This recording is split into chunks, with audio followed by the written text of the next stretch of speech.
Bom dia, turminha do 8º ano. Tudo bem com vocês, corações da minha vida? Tudo certinho? Para mim, hoje é segunda-feira. Para vocês é quarta, certo? Muito bem. Hoje nós vamos fazer juntos as páginas 177 e 178. É uma matéria nova, uma matéria fácil. Nós vamos trabalhar juntos, tá bom? Hoje, então, por favor, apostilinha em mãos.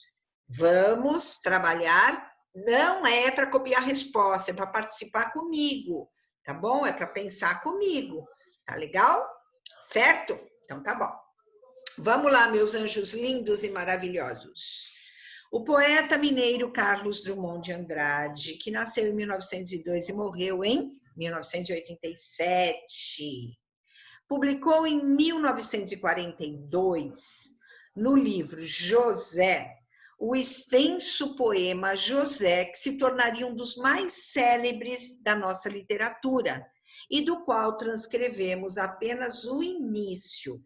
É muito famoso esse início, entenderam? O poema é imenso, e ele é curtinho, de versos muito curtinhos, mas o começo dele é muito conhecido.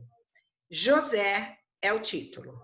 E agora, José? A festa acabou, a luz apagou, o povo sumiu, a noite esfriou. E agora, José?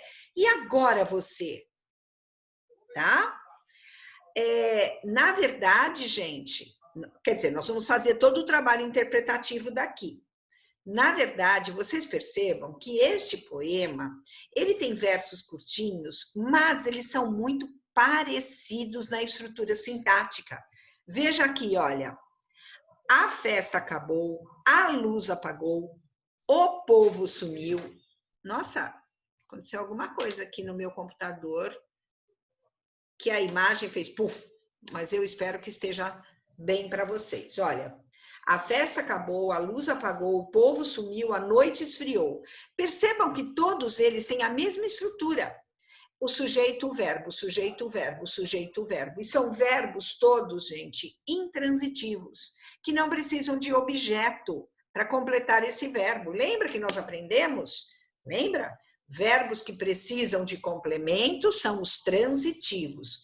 Verbos que não precisam, como a noite, a luz apagou. Não precisa de complemento. A ação já está entendida. Então, vejam, todos eles têm uma estrutura sintática idêntica. Sabe como é o nome disso? Isso se chama paralelismo. Se vocês associarem um nome à figura geométrica, o que são linhas paralelas? Não são aquelas linhas que andam, são idênticas e que andam lado a lado, certo? Paralelamente. Então, a mesma coisa. O paralelismo é quando você tem versos que se assemelham, né, na sua estrutura sintática. Eles têm a mesma estrutura sintática. Chama-se paralelismo. Tá bom? Viram como é fácil? Tranquilo, não é? Então tá bom. Agora vamos trabalhar o quê? A interpretação desse poema, que não é tão fácil assim. Observe bem o título do poema, José, representado por um nome próprio. A escolha deste nome não foi à toa, gente, não é arbitrária. O que é arbitrária? Sem nenhuma intenção, sem nenhuma reflexão. Ela não é arbitrária. Há uma razão que fundamenta a sua escolha. Qual seria, na sua opinião, o motivo da escolha desse título ser o nome próprio José? Não é fácil. De verdade, não é fácil. Pense um pouquinho. José.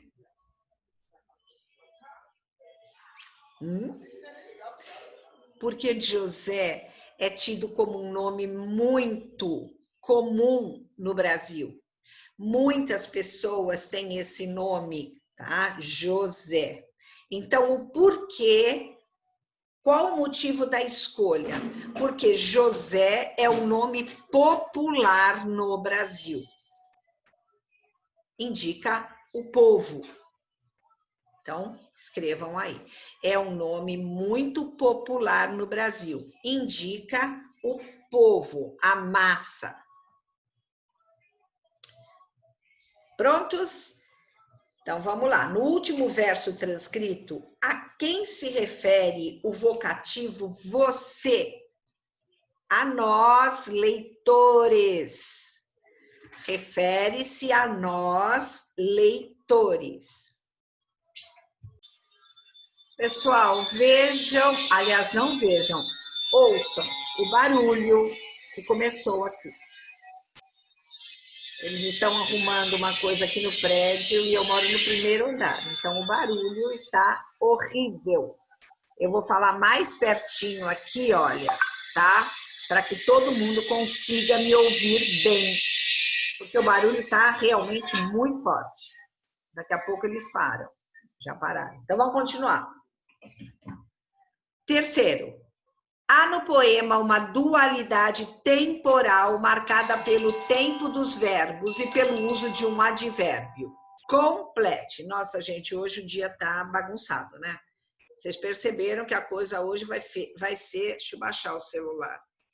Porque quando não é uma coisa, é outra. Quando não é o barulho externo, é o barulho do celular.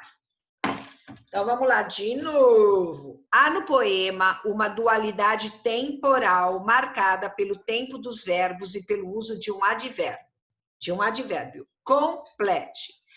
Advérbio que indica tempo. Pensa nesse trechinho. Qual é o advérbio, a palavrinha que significa tempo? E o tempo, gente, é aquela perguntinha do quando. Quando? Quando? Agora! Agora é o advérbio que indica tempo. Quando a mãe pede para você, fulano, vai arrumar seu quarto. Você fala assim, eu já vou, mãe. Ela fala, agora! Todo mundo sai correndo, né? Porque tem que ser.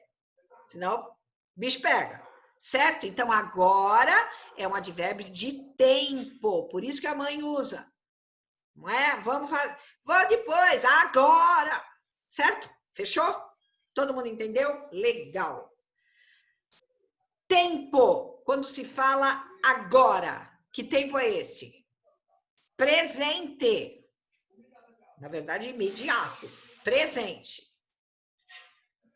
Agora, qual é o tempo que é representado pelos verbos?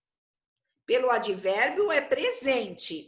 E o tempo denotado pelos verbos? Acabou, apagou, sumiu? É o pretérito perfeito. Pretérito perfeito. Certo? Então, tá bom. Agora, eu vou dar uma pausinha para esse barulho acabar, gente. Depois eu continuo, tá bom? Senão vai virar um inferno a minha aula. Deram uma pausa. Vamos continuar. Gente, existe, então, uma antítese temporal. Não é uma antítese de palavras, é uma antítese de tempo. O que é uma antítese? Vamos lembrar? Antítese é o oposto, é o antônimo, é a oposição, o contrário. Então, nós temos aqui, nós analisamos que o agora é um advérbio do presente e os verbos estão numa conotação do pretérito perfeito. Qual é a antítese temporal? Presente versus passado, certo? Muito bem, coloquem no retângulo. 5. Os substantivos empregados pelo poeta, principalmente estes: festa, a luz, povo. Festa, luz e povo. Pensem, festa, luz, povo. Que tipo de conotação tem? Positiva ou negativa? Festa, luz, povo.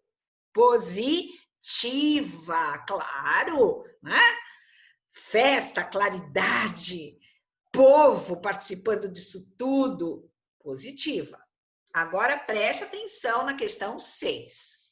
Os verbos que foram empregados junto a estes substantivos foram acabou, apagou, sumiu e esfriou. Que conotação tem? Positiva ou negativa? Negativa, exatamente. Tá bom?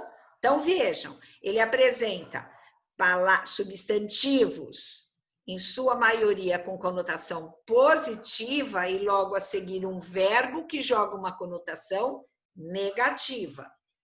Sétimo, logo, o texto menciona uma mudança de estado vivido pelo José. A partir do que foi visto anteriormente, como podemos, de uma forma geral, caracterizar esta mudança? Como é que a gente caracteriza essa mudança, gente? Ele estava num passado positivo e a sua vida mudou. Teve uma reviravolta para o aspecto negativo. A vida dele passada estava bem e, de repente, a vida dele se transformou, tá? Para um presente negativo. Por quê? E agora, José? A festa acabou. A festa que ele participava no passado. E agora? Acabou. Entenderam? Então, o que era? Ele vinha de um passado feliz para um presente triste, negativo. Tá claro, meus amores? Deu para entender? E agora, José? A festa do passado, presente, acabou. Tudo bem? O povo do passado sumiu, certo?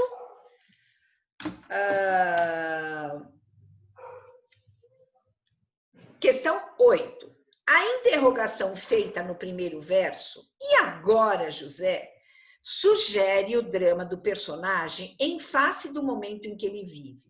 Qual seria o problema do personagem?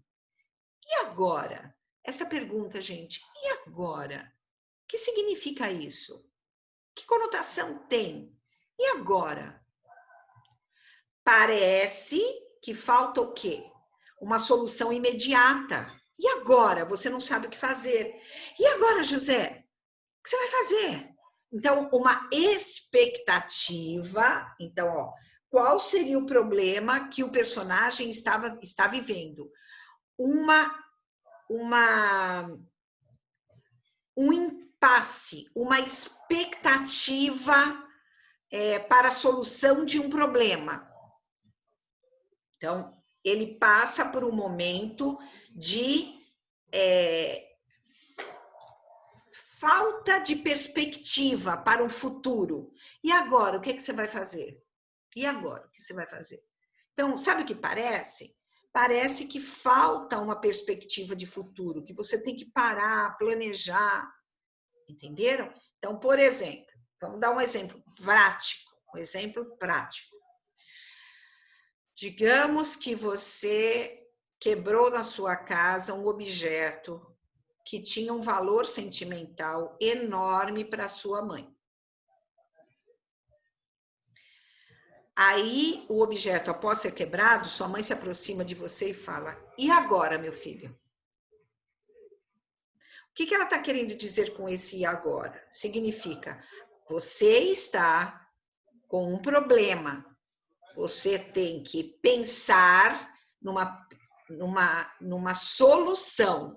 Você está, neste momento, sem uma perspectiva para solucionar seu problema. Vá refletir, vá pensar como solucionar.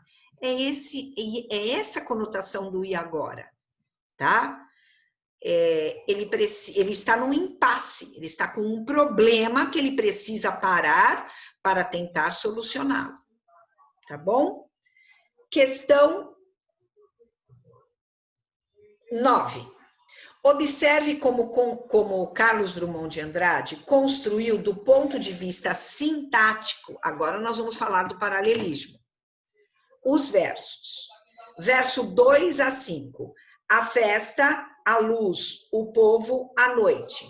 Acabou, apagou, sumiu, esfriou. Então, veja como ele construiu. Qual é a função sintática do a festa, a luz, o povo e a noite? Função sintática. Nós vamos escrever lá em cima naquele retângulo. Sujeito. Quem acabou? Quem acabou? A festa. Quem apagou? A luz. Quem sumiu? O povo. Quem esfriou? A noite. Tá bom? Então, escrevam aí sujeito. E tirou o sujeito, que sobra? Predicado. Então, escreva aqui ao lado. Predicado, em cima dos verbos. Certo, gente? Então, veja, a construção sintática dessas orações são muito parecidas. Elas são chamadas, então, elas são parecidas na estrutura sintática, elas são chamadas, então, de paralelismo, tá bom? É uma figura, é uma estrutura sintática chamada paralelismo. Das alternativas a seguir, indique aquela onde não aparece o paralelismo. Letra A. Não aparece, não. Da laranja quero um gomo, do limão quero um pedaço, da morena mais bonita quero um beijo e um abraço. Letra B. Depois o areal extenso, depois o oceano em pó, depois no horizonte imenso, desertos, deserto só. A primeira é uma cantiga de roda, a outra, gente, é de um poeta famoso que vocês vão estudar no ensino médio, chamado Castro Alves. Um trechinho de uma música escrita por Paula Toller. Sou a Vênus no espelho, em homenagem a vocês. Sou a Fênix no espelho, em homenagem a vocês. Letra D, Otto Lara Rezende. O quinhão que me coube é humilde, pior do que isto, nulo. Nem glória, nem amores, nem santidade, nem heroísmo.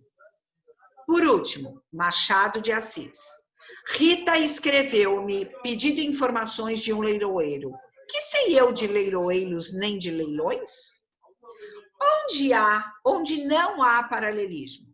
Está bem na cara, bem evidente. Vamos analisar juntos? Na letra A, da laranja quero um gomo. Quero um gomo da laranja. Quero um pedaço do limão. Tá vendo? Existem dois versos com estrutura sintática idêntica, começando com da laranja do limão e seguindo pelo restante da oração, pelo predicado, porque o sujeito é oculto, certo? Paralelismo. Depois o areal extenso, depois o oceano em pó, depois no horizonte imenso. Veja, todos eles começam com o advérbio depois e o restante da frase. O areal extenso, que deve ser sujeito, porque depois, em seguida deve ter o quê? Verbos, tá? São todos idênticos, ó. Depois, depois, depois. Letra C. Sou a Vênus no espelho, sou a Fênix no espelho. Perceba como tem dois versos idênticos na estrutura? E depois, em homenagem a vocês, em homenagem a vocês. Paralelismo.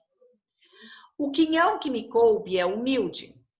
Pior do que isto, nulo. Nem glória, nem amores, nem santidade, nem heroísmo. Percebam o seguinte, aí não é um poema. É uma citação de Otto Lara Rezende. Certo? Mas existe nessa citação uma estrutura de paralelismo, onde nem glória, nem amores, nem santidade, nem heroísmo. Aqui existe o paralelismo. Sabe, perceberam o que é? É a estrutura sintática parecida. Agora, a letra E não tem paralelismo, gente. Não existe nada sintaticamente parecido aí, certo? Portanto, é a letra E. Gente, deixe-me dar uma olhada aqui, ó, se nós temos algum exercício para fazer. Nossa videoaula. Vocês vão fazer, turminha, as atividades adicionais que se encontram aqui. Vamos ver onde. Aqui, atividade adicional da página 183, vocês vão fazer os exercícios 24 e 25, só 24 e 25, que ele vai falar sobre a 26, de 27 de 26 em diante não façam, porque vocês ainda não aprenderam, vocês vão aprender. 24 e 25, só. O restante não é para fazer, tá bom? A resposta está na própria apostila. Se você acertou, parabéns. Se você errou e não entendeu porque errou, me chame pelo WhatsApp que eu te explico. Certo, amores? Um beijo, fiquem com Deus. Gente, a aulinha hoje é do dia 10, quarta-feira, certo? Não se esqueçam que até o dia 12 eu tenho de receber os vídeos do livro paradidático. Não se esqueçam, tá? Eu já recebi de 2 alunos e ficaram muito legais. Um beijinho para vocês e fiquem com Deus. Tchau!